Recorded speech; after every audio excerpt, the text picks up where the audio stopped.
Alright, what's up YouTube? Magandang gabi po sa inyo dyan at magandang umaga, tanghali at gabi kung saan man kayong sulok ng mundo. Mga OFW natin dyan, kumusta po kayo dyan mga ma'am sir? Sana ay nasa mabuting kalagayan po kayo. Update po tayo sa hearing kanina ng trademark na Itbulaga. Ayan, ang video na to hatin natin kay Balita Hub TV at courtesy po tayo sa audio na to kay Jake Magnus TV. Nasa description lang po ang kanilang mga channel. Pakibisita at pakisubscribe na lang. Ayun. At kung kayo pala ay bago sa ating channel, singit ko na lang ating channel, paki-like, comment at pahit na rin sa ating notification bell para ma-update kayo sa ating mga bagong ina-upload. And guys, update na lang po tayo. Panoorin natin tong kaganapan kanina sa hearing ng trademark na Itbulaga. Ayan, pasok!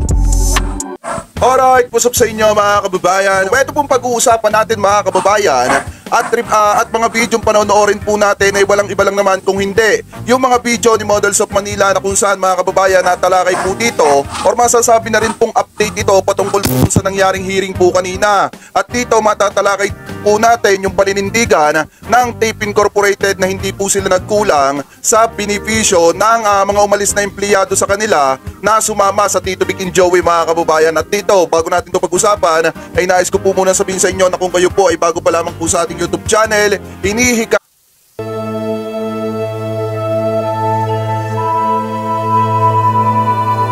kahit ko po kayo na huwag nyo po sanang kalimutan na i-like etong live streaming natin ito at huwag nyo na rin po kalimutan na mag-subscribe sa ating YouTube channel. Hit na rin po yung ating notification bell para lagi po kayong updated sa tuwing mag-upload po tayo or magla-live ng mga ganitong klase ng issue. At gusto ko po kayong batiin ng isang magandang umaga, tanghali, hapon, gabi, saan man sulok na mundo kayo naroroon. Mapa sa Pilipinas man po kayo or ibang bansa, sana po ay nasa mabuti po kayong kalagayan at gabayan po kayo ng ating Panginoon. Mabuhay po kayong lahat mga kababayan. Right? So anyway mga kababayan, punta na tayo dito sa ating pag-uusapan agad. Shoutout po sa 108 na nakatutok po sa atin. Ayan, may kalab shoutout po sa inyo. So kung matatandaan nyo, nagkaroon po kanina ng hearing na kung saan mga taga GMA 7 nata yung nag-present naman po ng kanilang ebidensya. At gaya nga po ng inaasahan natin, walang lumabas mga kababayan na resulta ng sa preliminary injunction. At base nga po dito sa naging balita nitong si Models of Manila, ikinikredit natin sa kanya yan, na isasabay na nga daw po mga kababayan dun sa final result ano po, yung resulta ng preliminary injunction. So ibig sabihin mga kababayan, kahit ako nagtataka ako na bakit kailangan pang isabay dun sa mismong resulta ng ibang mga kaso mga kababayan, yung naging resulta ng hearing ng sa preliminary injunction. So sa madalit salita, itong kasong ito mga kababayan, itong hearing na ito ay aabutin pa ng December o kaya January. So ganun katagal mga kababayan. Actually hindi naman sobrang tagal. Ito na yung pinakamabilis na masasabi natin na paggulong or pag-ikot ng paglilitis mga kababayan dito sa kasong isinampa ng Tito Vic and Joey laban sa TVJ dito sa hukuman natin sa Pilipinas mga kababayan. Ito na yung masasabi nating mabilis, pinakamabilis hanggang January. Anyway, play na po natin mga kababayan. Ano po, ikinikredit natin kay Models of Manila yan na kanya po yan. Hindi po yan natin gagawan lamang po natin ng reaction video. So panonoorin natin lahat yung tatlong naging live ni Models of Manila at titingnan natin yung punto, yung gusto nating malaman patungkol dun sa empleyado, kung empleyado ba talaga ng Tape Incorporated yung mga umalis or mga talent nila mga kababayan. Ano po, so ito pakinggan natin. Good morning! Isang makulimlim na Lunes po sa inyong Yan, bago natin simulan yan kay Models of Manila, pakisubscribe po si Models of Manila. Courtesy po tayo sa video na pinapanood ni Jake Magnus TV. Para po sa panibagong round ng hearings para po sa kaso ng Tape versus TVJ. At ang ngayong araw po, ang magte-testify naman at ang mag-witness sa korte ay ang panig ng GMA.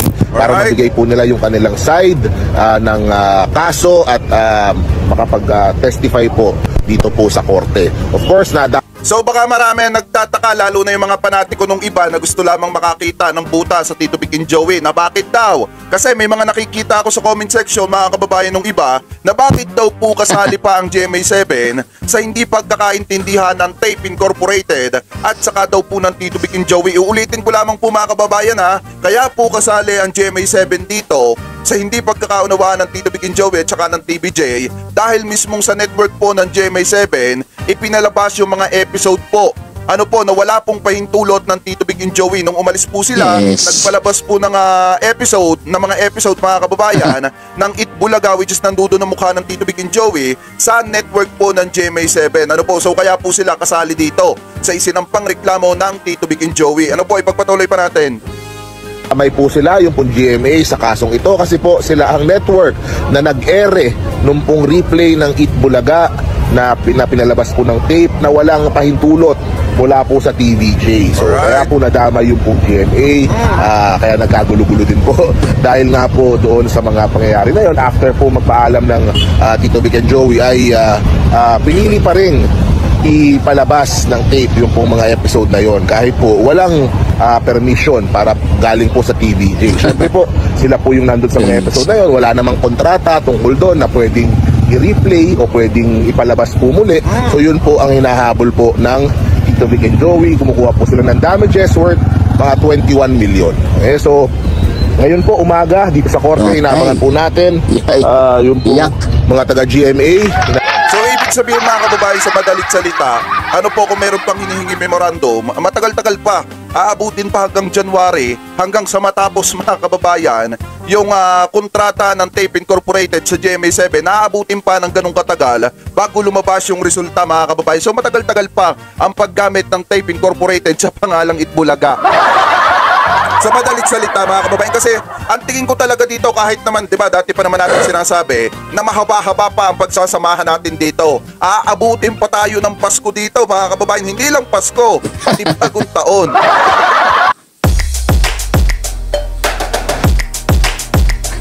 Three Kings. Pati Three Kings siguro. Lagi ko sinasabi yan sa inyo, pamula nung kainitan, nung umpisang nagsama-sama tayo mga kababayan, sabi ko sa inyo, aabutin pa tayo ng Pasko sa laban na ito. Bago natin makamtan o maramdaman yung resulta, mga kababayan, ng hukuman dun sa may Marikina. So, at saka pag umabot naman ito mga kababayan, halimbawa hindi na satisfied ang Tape Incorporated or ang Tito Vic and Joey sa magiging resulta mga kababayan, mayroon pa silang pwedeng pagdalhan. Or pwedeng pagdalhan ng naging resulta which is yung Court of Appeals mga kababayan, pwede pa silang umapila. So kung sakaling hindi nagustuhan ng Tape Incorporated yung naging resulta ng Marikina mga kababayan, pwede pa nilang ilaban yan hanggang Korte Suprema kung gusto lang nila.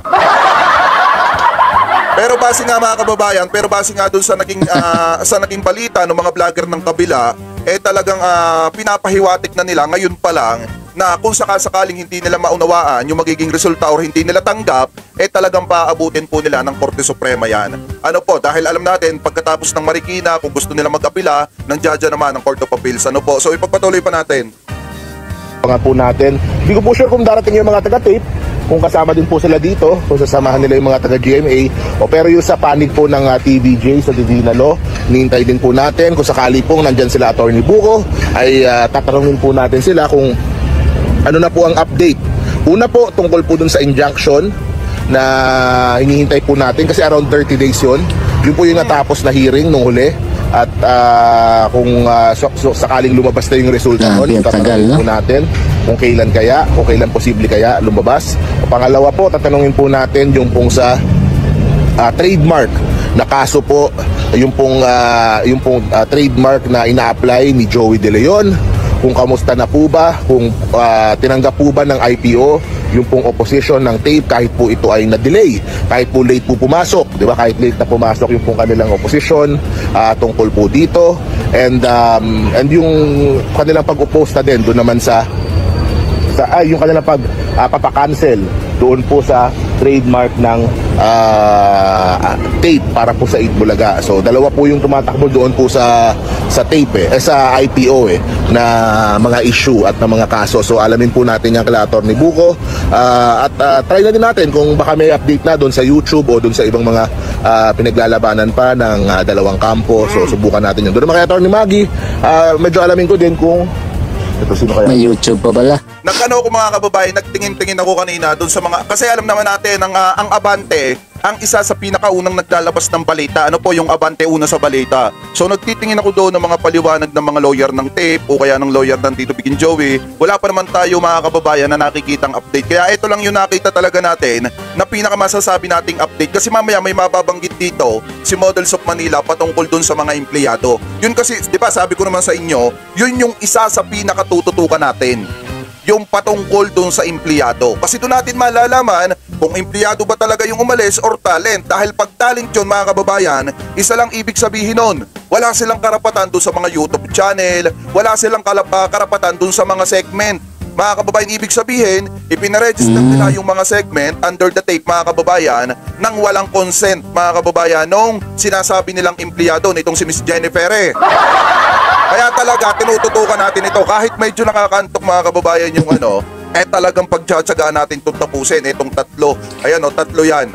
Pagtsatsagaan natin mga kababayan yan kahit medyo po wala munang patawa. So gusto ko lang talaga malaman yung sinasabi ng taga-tape na kung empleyado ba or talent yung mga umalis. Ano po, dahil meron nga tayong sisilipin doon. So ipagpatuloy pa natin.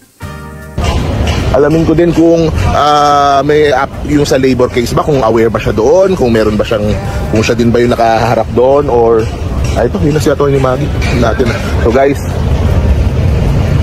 lalapit na tayo. Ayun siya. Ayun sa likod, makita nyo. Puta siya, ayun, nadaan sa likod. Yan si Atty. Maggie. So, ayun po, mag-hello tayo. So, thank you very much guys.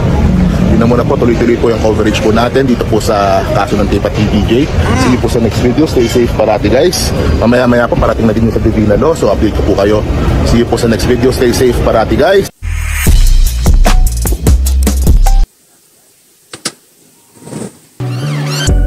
Yun, hindi tapos.